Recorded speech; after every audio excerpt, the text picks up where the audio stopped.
A hero who dove into the Thompson River to rescue two men struggling to keep their heads above water has been awarded a certificate of commendation by Kamloops Fire Rescue. Rob Griffiths was riding his bike along Aviation Way on July 8th near the Kamloops airport when he stopped to have a drink. He then watched two men jump from the Kamloops Water Aerodrome into the rapids. One guy was really drowning. His friend was sort of drowning because he was helping his friend. So once I helped the really drowning guy and directed the other guy to swim with the current to shore, I had shoes on and stuff, but it was difficult to move in for sure. And I had him with one hand and trying to swim with my other hand, and yeah, it was crazy. Griffiths says he's been undergoing counseling after the incident and is advocating for increased signage to be added near the river to warn potential swimmers of the danger. If you have a look at what the sign that's there, there's a sign that says warning, no swimming, aircraft departing and arriving, which doesn't communicate the risk about the water. And then when you get down on the dock, there's a blue sign, and on the bottom it says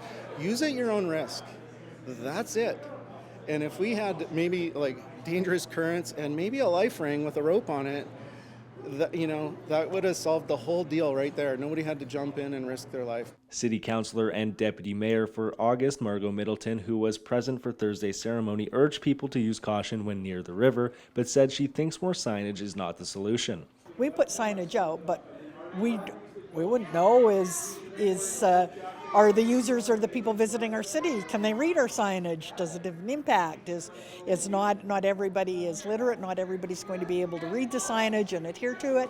So to use signage as our means of prevention, I think might sort of not be as effective as we might like.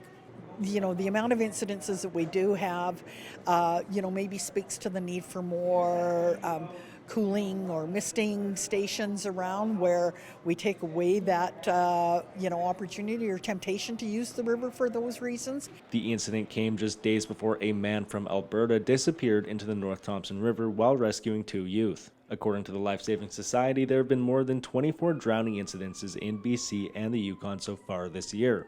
A BC Coroner's Service report released in June states 30% of all drowning deaths in BC occur in the interior.